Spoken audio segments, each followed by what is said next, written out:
Hai semuanya, selamat datang kembali di episode Kidung Misteri. Di kesempatan kali ini, gue akan mengangkat sebuah kisah based on true story yang dipublish di tahun 2019 oleh pemilik cerita di sebuah media online. Cerita ini gue angkat karena tentunya kesan pertama yang gue dapat adalah banyak hal yang bisa kita pelajari dari kisah ini, dan tentunya runtutan peristiwa yang terjadi sangat membuat penasaran bagi pendengarnya. Seperti biasa, sebelum mendengarkan cerita ini, kalian bisa cari posisi yang paling nyaman sambil siapin cemilan ataupun sesajen kalian lainnya, karena cerita ini cukup panjang. Kalau gitu, kita langsung aja mulai ceritanya.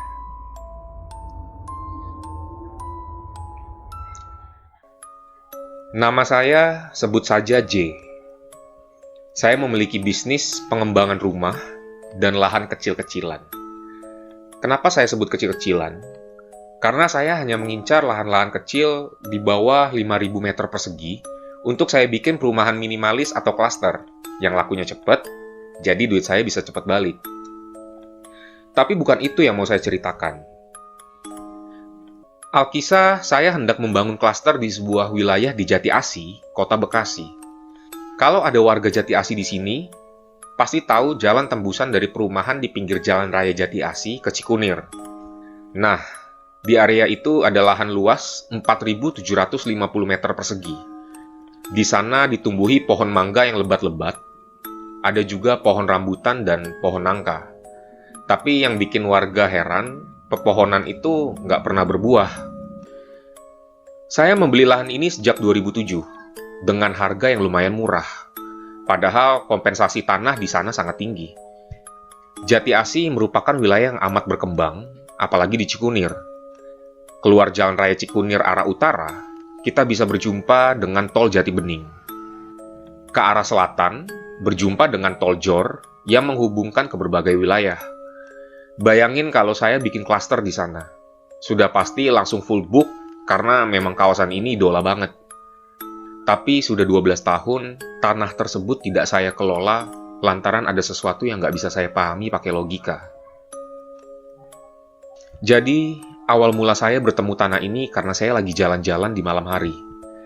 Nggak malam-malam banget, sekitar pukul 8:30 malam. Namun, hanya segelintir orang yang masih beraktivitas. Jalan sudah diterangi dengan lampu, namun lampu di depan lahan ini tidak menyala. Saya parkir mobil di pinggir, dekat dengan lahan yang dikelilingi pagar bambu. Sumpah, saya celingak-celinguk, nggak satupun warga bisa saya minta keterangan. Di sana banyak kontrakan, tapi semua pintu ditutup. Ya, nggak mungkin saya juga gedor-gedor ke tiap rumah, udah malam pula, takut nggak sopan. Saya melihat-lihat lahan yang gelapnya nggak kira-kira. Saya ambil senter di mobil, tapi cahaya senter saya nggak menembus kegelapan di lahan tersebut. Padahal senter saya ini bisa dipakai dalam pertambangan dengan cahaya tembus hingga 100 meter. Senter itu seolah nggak berfungsi ketika menyorot ke dalam lahan. Malah mungkin sinarnya agak redup dan lama-lama senter saya mati. Jujur aja, saya langsung merasa merinding saat senter saya nggak bisa nyala. Jantung saya deg-degan, nggak karuan. Saya baca-baca doa semampunya, tapi lantaran ibadah juga bolong-bolong, kayaknya doa saya nggak terpakai. Sesaat hendak memutuskan naik mobil dan cabut, dari kejauhan sayup-sayup saya dengar suara tukang jualan nasi goreng. Hah, syukurlah. Ketakutan saya mulai mereda. Sekalian saya mau beli nasi goreng walau nggak lapar-lapar amat, tapi saya mau tanya-tanya soal lokasi tersebut. Tukang nasi goreng sudah berjarak sekitar 20 meteran dari saya. Ternyata ada salah satu warga yang manggil. Berhentilah dia di depan rumah warga tersebut. Udah kayak disiapin Tuhan sih ya. Di saat saya butuh info soal lahan ini, malah ada warga yang keluar. Jadi saya samperin. Misi Pak, saya J. Saya dari Tebet. Maaf ganggu. Saya mau cari lahan untuk ngembangin klaster. Saya tertarik dengan lahan yang ini. Sambil saya menunjuk ke arah lahan gelap itu. Kira-kira siapa ya yang punya? Ucap saya sambil berusaha memberikan senyum yang paling manis. Sebut saja namanya Pak Dudung. Dia memandangi saya dari atas sampai bawah. Lalu dia pandang-pandangan tanpa senyum dengan tukang nasi goreng. Ngelihat peristiwa begitu, saya langsung salah tingkah. Kayak ada yang kurang beres, dan saya nggak ngerti bagaimana mencairkan suasana tersebut. Tukang nasi goreng melanjutkan masaknya. Masuk saja dulu ke dalam, atau mau duduk di teras. Nanti saya ceritakan. Sebentar, saya ganti baju dulu. Ujar Pak Dudung yang cuma pakai kolor dan singlet. Saya jadi nggak enak. Mungkin niatnya Pak Dudung pada saat itu udah mau leha-leha selonjoran depan TV, malah nerima tamu. Nggak usah Pak, nggak apa-apa, takutnya ngerepotin, kata saya. Nggak apa-apa, mari silakan, ucap Pak Dudung.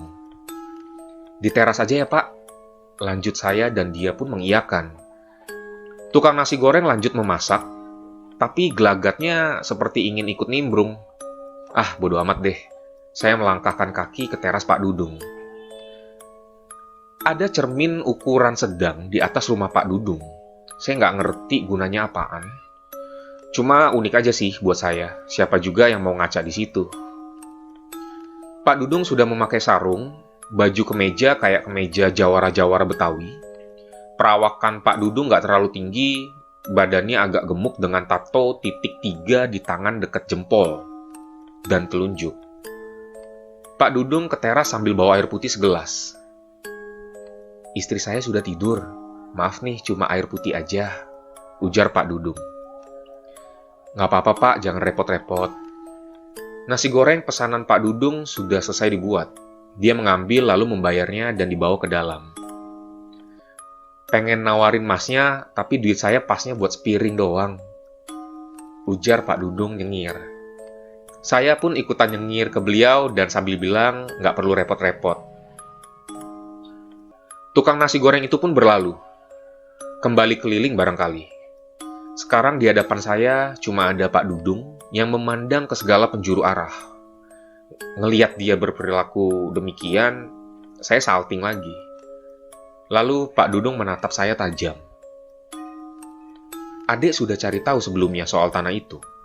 Tanyanya dengan mata agak dipicingkan. Belum Pak, ini mau cari tahu dari Bapak, kata saya. Kenapa kesini malam-malam Dek? Tanya Pak Dudung lagi. Sebenarnya, saya udah sejak siang keliling kota Bekasi cari lahan yang mumpuni. Tapi baru ketemu malam ini lantaran nanya-nanya, wilayah Bekasi mana yang strategis aksesnya. Akhirnya pencarian saya hari itu untuk sementara berhenti di Cikunir. Saya ceritakan semuanya ke Pak Dudung tentang apa yang saya cari. Pak Dudung pun mengangguk mengartikan dia memahaminya. Jadi gini Dek, bukan cuma Adek yang mengincar tanah itu. Udah jutaan orang dan jutaan pengembang mau tanah itu juga. Tapi percayalah, gak satu pun yang bisa ngebangunnya. Tanah itu memang gak mau dibangun kayaknya.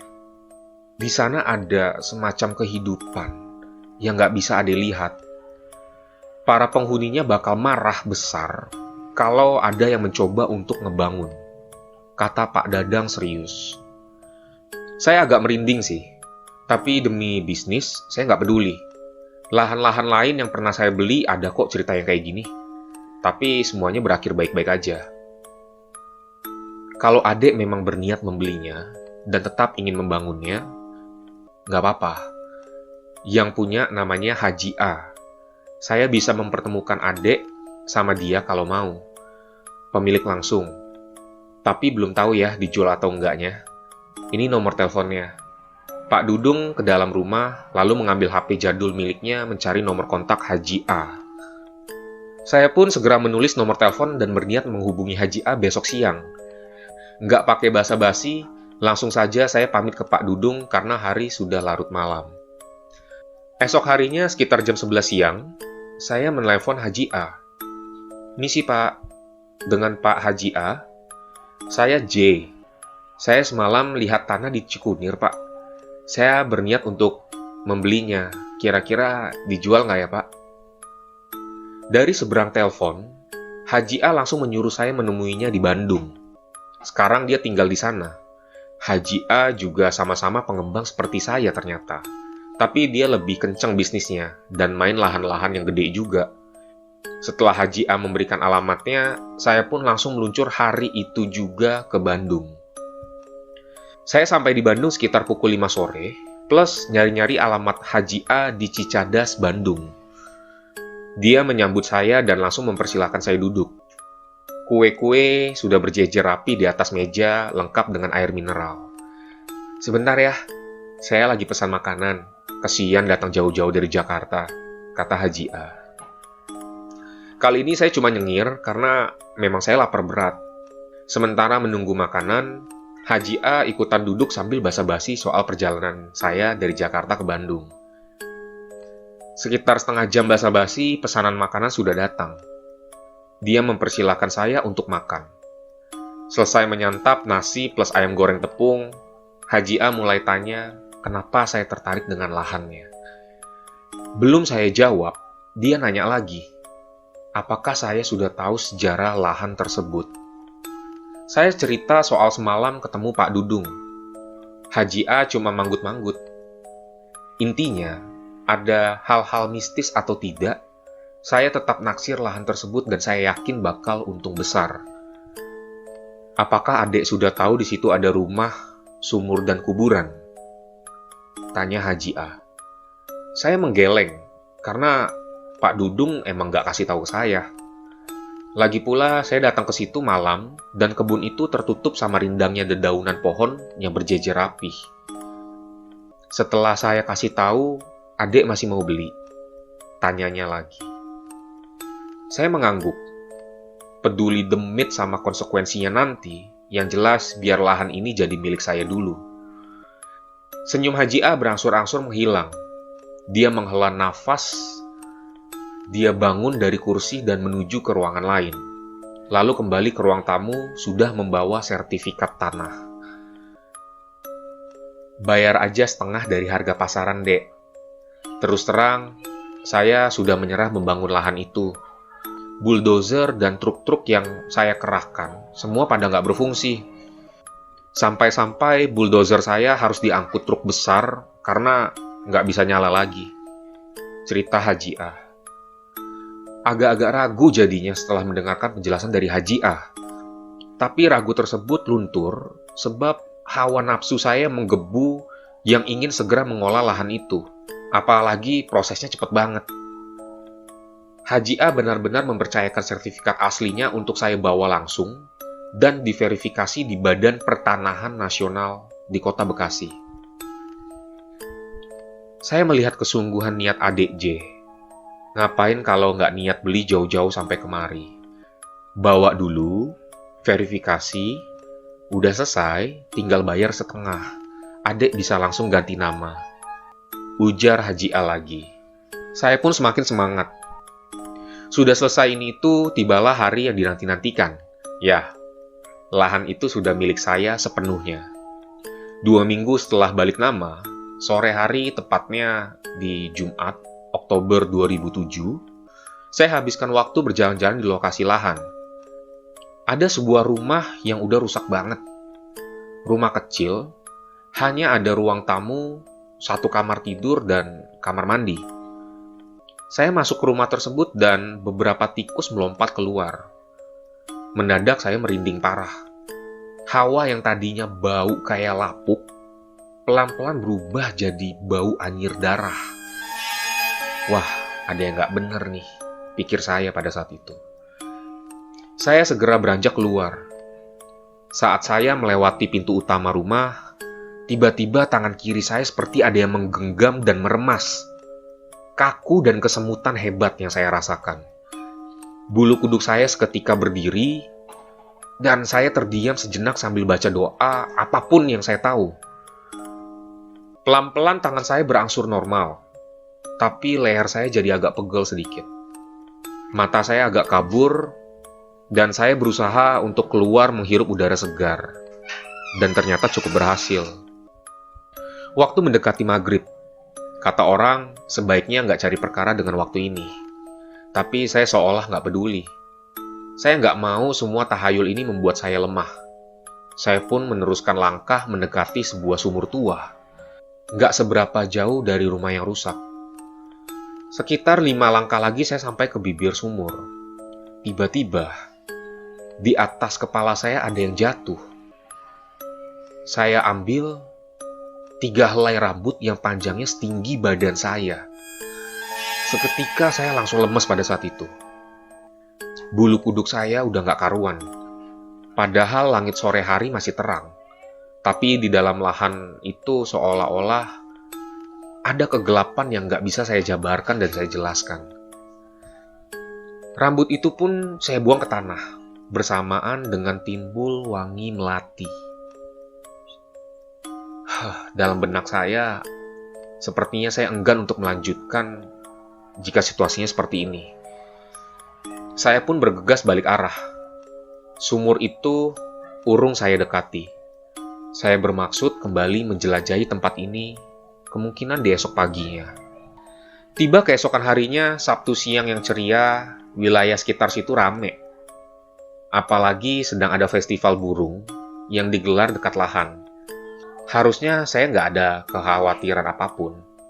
Tapi entahlah, lahan itu memang menyimpan hal yang misterius. Nggak terlalu banyak angin, tapi memasuki perkebunan itu, hawa dingin mulai menyergap. Saya lihat orang-orang bersorak-sorai di arena pertandingan burung. Dan nggak ada yang peduli dengan lahan ini. Oh iya, saya lupa cerita. Pak RT setempat sempat mencegah saya membeli lahan tersebut. Tapi setelah saya cerita kalau saya siap menanggung risikonya, beliau jadi angkat tangan. Entah kenapa sore itu saya pengen ketemu Pak RT lagi, yang sudah puluhan tahun tinggal di wilayah tersebut. Saya minta ditemenin untuk melihat sumur dan kuburan. Namun aneh, Pak RT nggak mau dan menyuruh saya untuk sana sendirian. Usut punya usut, Pak RT ternyata sudah pernah menantang penghuni situ dan satu-satu keluarganya meninggal secara misterius. Saya saranin Mas J, mending cari yang tersakti di antara yang sakti. Karena penghuni situ nggak main-main, Mas. Tutur Pak RT. Duh, saya udah mulai berpikir kalau membeli lahan itu adalah sebuah kesalahan. Itu saya belum mulai ngebangun loh padahal. Oke lah, coba besok saya datangin bulldozer untuk ngeratain perpohonan. Saya minta izinnya sama Pak RT dulu, mungkin warga bakal keributan dengan suara bulldozer. Mending coba tebang satu pohon dulu, Mas. Pakai gergaji mesin aja dulu. Hebat kalau bisa. Kalau satu pohon sudah terpotong, silakan Mas potong pohon lainnya. Pak RT tersenyum penuh arti. Nyali saya semakin menciut. Saya coba ikutin saran Pak RT ketimbang datengin bulldozer. Sudah bayar mahal, tapi malah mangkrak. Esok harinya, di hari Minggu, Mang Aep, tukang bangunan yang sudah puluhan tahun kerja dengan keluarga saya, membawa gergaji mesin untuk merubuhkan salah satu pohon mangga. Pohonnya paling dekat dengan pagar bambu. Saya ceritakan kepada Mang Aep kalau semua pohon berpenghuni. Hati-hati, Mang, kata saya. Mang Aep cuma bilang kalau dia takutnya sama Tuhan. Saya awalnya agak lega dengan perkataan Mang Aep, apalagi Mang Aep ya sholatnya rajin. Nggak kayak saya. Sampai akhirnya dia menyalakan mesin gergaji dan mulai memotong batang utama mangga. Tak diduga, justru malah gergajinya yang terpotong menjadi 2 bagian. Satu bagian mental ke arah tangan Mang Aep dan hampir putus. Sementara gergaji yang dekat dengan mesinnya jatuh ke kaki Mang Aep. Saya sangat histeris, karena seumur-umur Mang Aep motong pohon, baru kali ini kejadian yang tak lazim dan hampir merenggut nyawanya terjadi. Dalam kepanikan, saya disuruh warga menghubungi rumah sakit terdekat. Syukurlah, di situ ada rumah sakit yang hanya berjarak 10 menit. Mang Aep cepat mendapat pertolongan pertama. Gergaji itu langsung rusak parah dan anehnya, batang pohon itu sama sekali tidak ada yang terkelupas. Mulus seperti pohon yang belum diapa-apain, padahal sempat terkena gergaji sedikit. Gergaji itu langsung rusak parah, dan anehnya, batang pohon itu sama sekali tak ada yang terkelupas sedikit pun. Mulus seperti pohon yang memang belum diapa-apain, padahal sempat terkena gergaji sedikit. Saya benar-benar gak habis pikir tentang itu. Senin, saya mendatangi Pak RT dan memberitahu insiden yang saya alami. Pak RT pun cuma manggut-manggut. Saya sudah nggak kaget, Mas J. Saya kaget kalau pohon itu bisa ditebang. Tapi ternyata nggak bisa, kan? Saya sudah kasih tahu dari awal. Penunggus itu nggak sembarangan. Coba minta izin. Malam Jumat, jam 12 malam, bawa aja beberapa benda.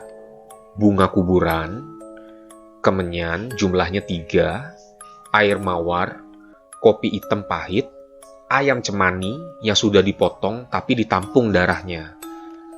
Ayam cemaninya biarin aja dalam keadaan bangkai. Darah ayam cemani ditaruh di atas mangkok tanah liat ya.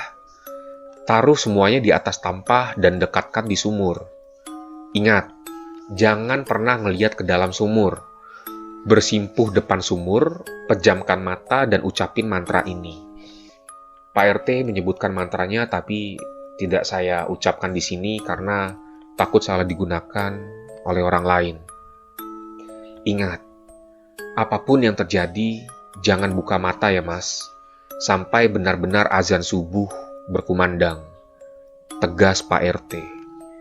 Kalau saya nggak ngelakuin, gimana Pak? Ya, nggak masalah. Tapi tanah itu terbengkalai begitu saja, Mas. Sama persis dengan pemilik-pemilik sebelumnya, ucap Pak RT. Sia-sia rasanya duit yang telah saya keluarkan jika keadaannya seperti ini. Saya berada dalam posisi yang sangat dilema. Akhirnya, saya mencoba menyanggupi syarat Pak RT. Itu pula yang dia lakukan untuk menghentikan kematian misterius kerabatnya dan keluarga gara-gara nantangin penghuni tersebut. Ya sudah, akhirnya saya pun mengikuti. Kamis malam Jumat jam 10:30 malam, suasana tempat itu benar-benar suram. Gelap, tidak ada orang, tidak ada satupun makhluk bernama manusia yang saya temui. Saya benar-benar merinding karena saya nggak ngerti siapa yang saya hadapi. Pelan-pelan saya masuk ke lahan dengan membawa semua persyaratan yang dianjurkan Pak RT. Baru sekitar 11 langkah, tiba-tiba saya mendengar suara ketawa pelan dan lirih. Ketawanya nggak cuma satu, tapi banyak, seperti sahut-sahutan. Badan saya bergetar hebat. Saya nggak sanggup nerusin langkah. Ketika saya membalikan badan, kalian tahu apa yang saya lihat? Tukang nasi goreng yang saya jumpai di awal ada di depan muka saya. Kapan datangnya saya pun tidak menyadarinya. Seketika saya langsung melihat ke arah kaki. Saya orang kok mas, nggak usah takut. Ujarnya meyakini saya. Saya lega dan bersyukur. Saya langsung bawa dia duduk sejenak di luar pagar bambu, dan saya ceritain kalau saya mau bawa sesajen buat penunggu itu. Saya kasih tahu dia tampah dan isi-isinya. Si abang nasi goreng yang bernama Gus Nudin ini cuma manggut-manggut. Mending urungkan saja niatnya mas, karena mereka nggak akan pernah pergi dari sini, kecuali benar-benar diusir sama orang yang hatinya bersih dan lisannya terjaga. Tapi nggak ada manusia yang seperti itu kelihatannya, walaupun kiai sekalipun. Jadi percuma, kata Udin, panggilan si tukang nasi goreng itu. Ucapan Udin bikin saya putus asa. Masa iya lahan yang udah saya beli nggak bisa saya olah? Terus ngapain saya beli? Udin memperhatikan saya. Dia kelihatannya ngerti apa isi hati saya. Saya tunjukin ya mas. Masih mau melangkah apa enggak nantinya, itu terserah mas, kata si Udin. Dia langsung menutup mata saya dengan tangannya sekitar 2 detik. Lalu membukanya kembali. Sekarang saya udah buka mata batin Mas. Coba Mas lihat ke arah lahan itu, kata Udin. Di momen itu, betapa terkejutnya saya melihat banyak sekali perempuan berambut panjang sampai ke tanah, duduk di atas pohon. Mereka bergelantungan sambil tertawa-tawa. Beberapa ada yang melihat ke arah saya. Wajah mereka penuh dengan darah, terluka, bahkan ada satu yang matanya tercongkel. Seketika saya pusing dan hampir pingsan. Tapi Udin berhasil membuat saya tetap terjaga. Lalu Udin melemparkan ayam cemani ke arah kebun tersebut, dan mereka memperebutkannya sambil tertawa yang sangat melengking. Di pagar arah utara, saya ngelihat sosok tinggi besar berjalan pelan menghampiri saya dan Udin. Udin segera melempar sosok itu dengan darah ayam cemani, dan di dalamnya ditaruh kemenyan. Bunga-bunga kematian juga dilemparkan si Udin ke arah lahan, begitu pula dengan tampah-tampahnya. Kuntilanak yang jumlahnya puluhan itu seperti berpesta pora. Saat itulah Udin mengajak saya untuk pergi dari tempat itu. Katanya, bermalam di satu rumah warga yang tempatnya nggak jauh dari lahan. Lah, apa kabar mobil saya? Udah tinggal aja Mas, ambil saja besok pagi. Nyawa kamu sudah diincar, kata Udin. Saya nurut. Gak kerasa si Udin lari sambil megang tangan saya. Tangan si Udin sampai dingin banget. Mungkin dia lebih ketakutan daripada saya. Pintu kontrakan salah satu warga itu terbuka. Dia mempersilahkan saya masuk. Namanya Joko. Joko pun segera menutup pintu rumahnya. Joko memasang sebuah tulisan di belakang pintu dengan kalimat yang diambil dari Al-Quran. Si Udin kok nggak ikut masuk? Lupakan Udin. Nih, minum air ini ya. Kalau ada yang masuk di badan, kamu pasti muntah, kata Joko. Saya nurut walaupun masih bertanya-tanya. Kenapa Udin nggak masuk? Mungkin dia mau keliling lagi. Joko ini kayaknya seumuran saya. Dari namanya, saya sudah tahu kalau dia ini orang Jawa. Dan sebagai informasi, setelah saya meminumkan air putih itu, saya tidak muntah, yang artinya saya bersih. Dari kebun itu ya, bawa apa? Ayam cemani. Amis darahnya sampai di sini, Mas, kata Joko lagi.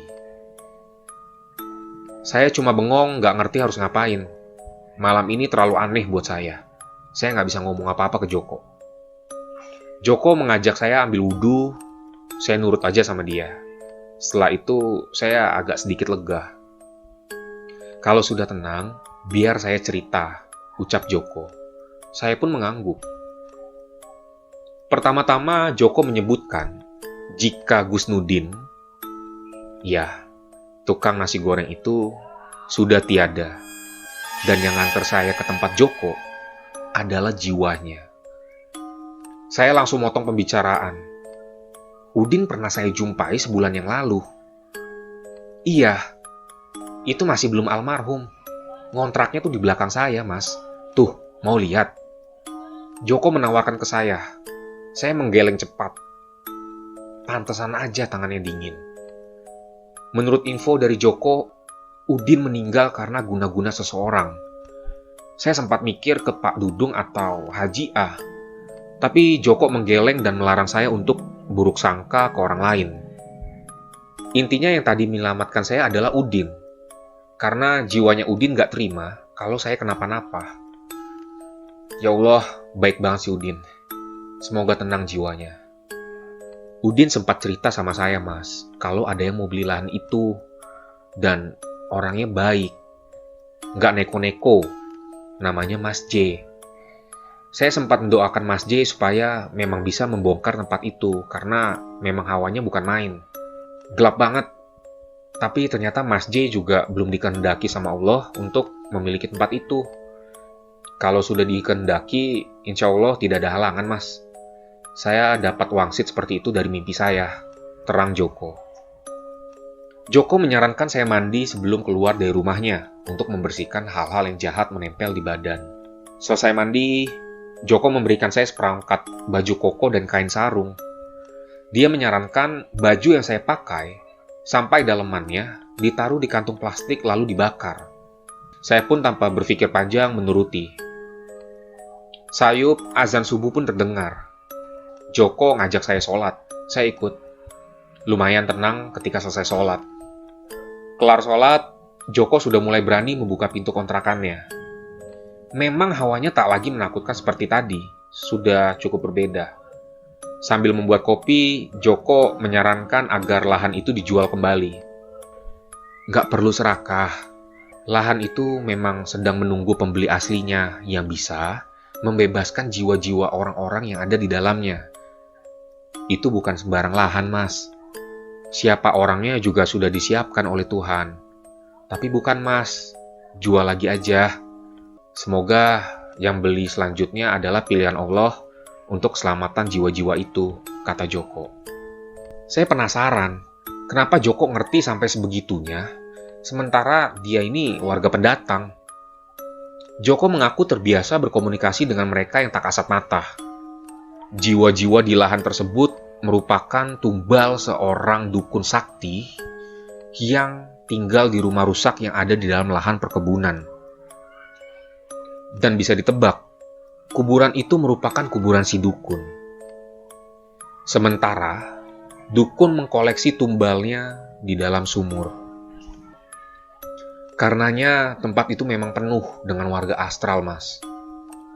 Nggak ada untungnya memaksakan diri, kecuali Mas J memang ingin membangun tempat yang digunakan sebagai sarana ibadah, mewakafkan tanah itu untuk umat. Beda lagi ceritanya, Mas. Arwah-arwah itu juga ingin selamat lewat doa-doa orang yang soleh, cerita Joko. Saya pun mulai merenungkan kata-kata Joko. Akhirnya, saya memutuskan untuk menjual tanah itu tepat pada bulan November 2007. Banyak orang bertanya, kenapa nggak diwakafin aja? Ya, saya pun realistis.